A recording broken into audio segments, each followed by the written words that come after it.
How did you end up here today, Karen? I'm a volunteer steward for the Green Kirkland program for the last 8 years, and what that program does is remove invasive plants from our parks and green spaces in the city.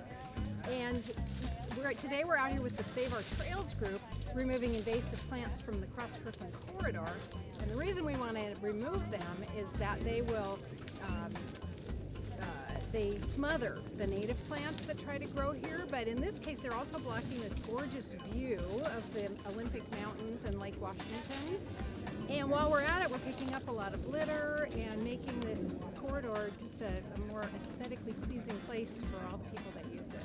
What would be a couple of examples of the invasive plant species that the volunteers are removing today? The big one we're going after is Scotch broom. And Scotch broom, of course, many people are highly allergic to it, besides the fact that it is a non-native invasive plant that spreads. But in order to get to it, we also have to remove blackberries, which are also invasive. And this would be the Himalaya blackberry. Himalayan blackberry, the non-native blackberry. And the main invasive plants that we deal with in the city and on the corridor are holly is really probably the worst, ivy, English ivy, Portuguese laurel, Scotch broom, and blackberry, and there are also a lot of non-native perennials, but we won't be trying to attack those. It looks like you've had a really great turnout of folks here today to volunteer on a sunny Sunday. Are there more than one group represented here? This is mostly the Save Our Trails group, although anyone who wanted to come was invited. And then we're hoping to do a couple more of these this spring, because you want to cut Scotch broom in the spring while it's blooming. Wow, that's really amazing. Did you guys just cut that down? Fantastic. We all help do it. Look at this. That is a big Scotch broom. Big one. Thanks. Look at all this.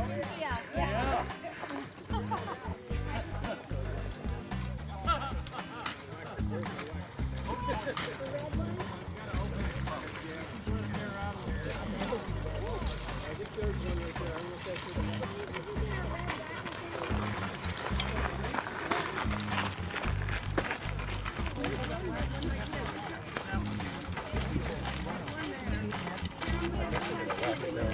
That's cool. Oh, people. Okay. Got it. I got you. I wonder if somebody is around using it. Okay, David, can you tell us a little bit about your group? Yeah, sure. I'm David Greschler, and I'm part of the leadership committee of Save Our Trail.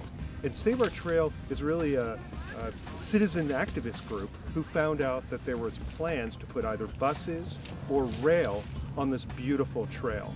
And so really what we're about is advocating to make sure that this trail gets preserved and that no one ever puts transit on here, because there's a perfectly good solution a quarter mile up called 405.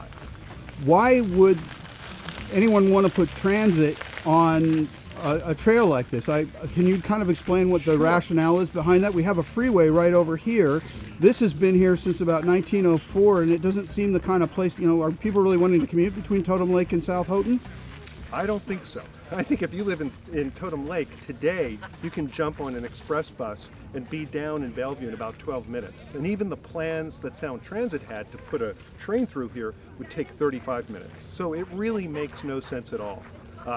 Again, if you look at all the other transit that Sound Transit's proposing, it's all on existing roads. This is the only one where they want to take over our trail. And as you can see from all the people walking today, it would just completely destroy the atmosphere of this beautiful trail. That's really probably one of the greatest assets, along with the waterfront, that Kirkland has. It's difficult for me to envision this as a concrete bus or train thoroughfare and being able to retain any of the aesthetic or practical recreational value that we seem to be seeing today. Is that correct? That's absolutely right. If you imagine, right, there is actually this is about 10 feet wide. There's a 100-foot corridor here that they claim, although not all of the trail actually has that 100 feet. If they were going to turn it into a bus or a train rapid transit, they would have to concrete at least 60%.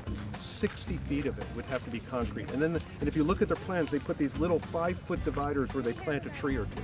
versus all these beautiful trees. I mean, some of these trees have been here for a long time, especially in the Crestwoods area. There's a lot of wetlands, there's streams. They'd have to just get rid of all that. It just makes no sense. Well, I've been around Kirkland a long time, and I've seen a lot of volunteer efforts, and this is an amazing turnout that you've had today here on this. I lost count of the people, but we've probably had, what, 30 or so people come through here in the past 2 hours that have volunteered and helped to clear sticker bushes on a hot sunny day where we probably could be doing a lot of other things. Getting nice scratches on our arms. No, you're absolutely right. And that's probably, you know, people always go, oh, Save Our Trail, is it just people who live on the trail? It's like, no. You know, I don't live on the trail, right? And a lot of people there don't live on the trail. This is just, we were, you know, when they opened up this trail, I think we all fell in love with it. And, you know, I was surprised. I mean, I really wanted to do something because I just fell in love with it, and I thought, oh, I've got to do something. But what I discovered is that there's a ton of people who feel like we do, and that's where the energy comes from. I mean, it's just this, you know, real desire to protect this trail, not only for us today, but for, you know, future generations of Kirkland. Well, if a person wanted to get involved with Save Our Trails, what is the best way that they might do that, David? Great. Well, there's two things. First, come to our website. It's saveourtrail.org. And then two, start coming to our weekly meetings. We have them Monday nights. The location is on the website. It's at the NITEC building. And just start joining with us because we do a number of things. We'll attend meetings at Sound Transit to let them know how we feel wearing our shirts. We actually had 70 people show up at the last board meeting. We'll show up to the city council. We're making our voice be heard because that's the key idea here, is you've got to let people know how you feel.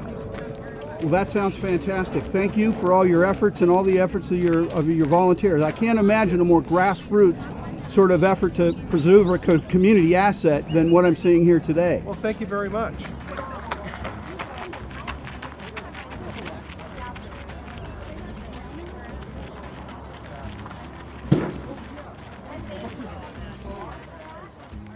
You know, I think Sound Transit is very Seattle-centric, right? They think, oh, there's this trail out on the east side, we can build on it.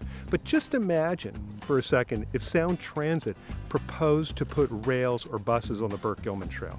Do you think they'd even, you know, dare do that? They would know that there would be an incredible public outcry. Well, that's what's happening here. Right? It's the exact same thing. This is our trail. We don't want buses or rail on it either.